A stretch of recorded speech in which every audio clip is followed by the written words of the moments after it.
She sits at the soundboard every night and watches the show. It's really cool to know that someone from your family is always going to be there watching to make sure that everything's okay. I see this massive audience that is so connected with her, and I see that relationship going on, before my very eyes, and I fall in love with that audience because of what they're giving her.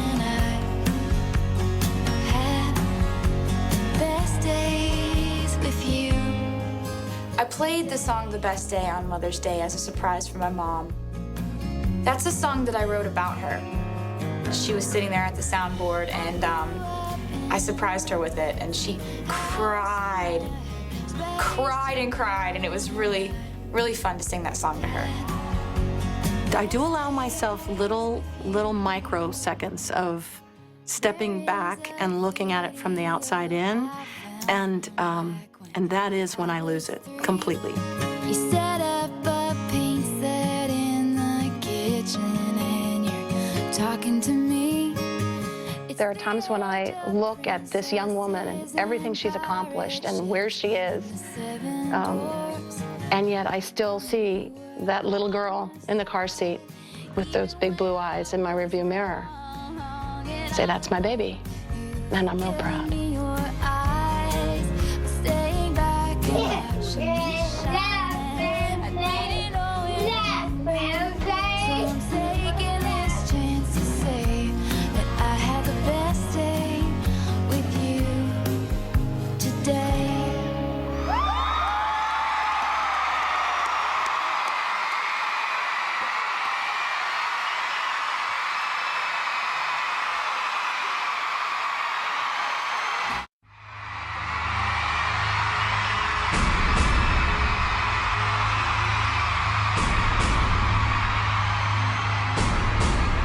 Welcome to Taylor Swift's Journey to Fearless. I just got the news that my tour sold out Madison Square Garden in 1 minute. One.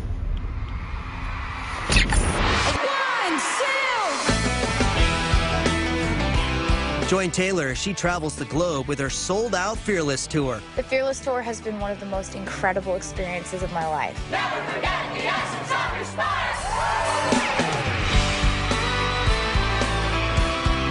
And guess who she found on one of her stops? Hey guys, it's Justin. Join Justin Bieber and thousands of fans as Taylor Nation takes over the Fearless Grand Finale. That arena sold out in 2 minutes. What? Just another picture to bear. The excitement builds for Taylor Swift's Journey to Fearless.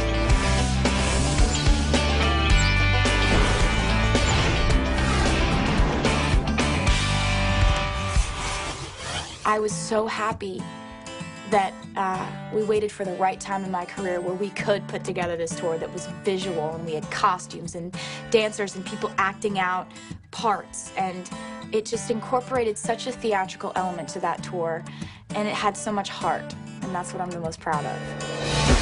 Should've said no, should've gone wrong. I was hoping that the tour would be successful, but I had no idea that the fans' response would be so amazing.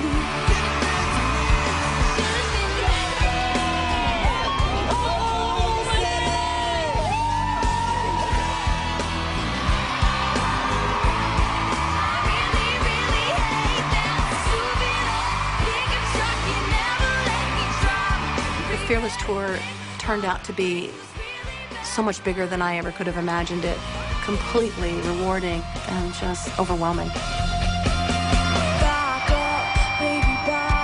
It's really a wonderful thing to know that every night that we walked on stage this tour, it's sold out. Like, that's the coolest thing in the world.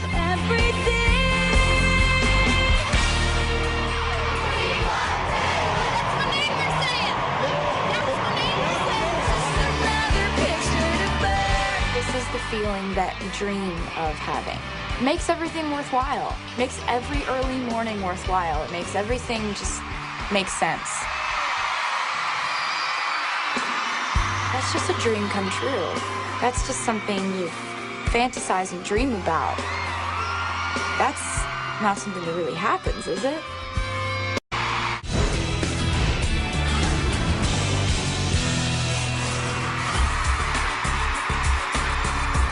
When you write a song about something that you went through and you put details in the song like the person's name, who it's about, or when it happened, or exactly how you saw it and how you experienced it, putting those songs out is sort of a risk.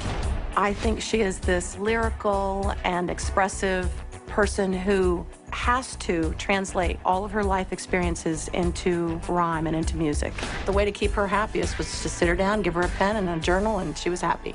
To go out on tour and put those songs to life and take the lyrics and portray them on a stage, that's really a very personal thing to do. I think the reason that people connect to Taylor is because she is unafraid to put her life out there, and I think people resonate to that kind of bravery.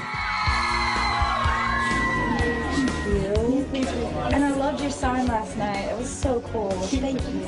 She has a really unique gift of songwriting. She sings about everyday things so well, and she uses it in such a positive way. I really, really admire that. I love you, Taylor. You're the best. We love you. You're the best. We love you, Taylor. I'm pretty sure everybody could just relate to one Taylor Swift song in their life. Taylor, listen, girl to talk. You write songs about my life. Thank you so much. Everybody has the same stories, and most people just want to be heard, and she does a really good job at being heard and sharing stories. Yeah, Taylor, we love you. We love you, Taylor. I know that you're supposed to be afraid of being vulnerable and you're supposed to be afraid of giving out personal information and details in your songs, but I just don't see how that's bad. Forever and Always is a song about a breakup that I had to really address. I don't know, I was asked about it in like every interview, and so at the time that I was putting together the tour, I was really sick of getting that question. If you are naming the guys you dated in your songs, why do you think any guy's gonna want to date you? So I wanted to base the way that the song was approached on stage from the angle of having to talk about your personal life in an interview. Well, I guess in that situation, I just figure that if guys don't want me to write bad songs about them, then they shouldn't do bad things. They shouldn't do bad things. They shouldn't do bad things.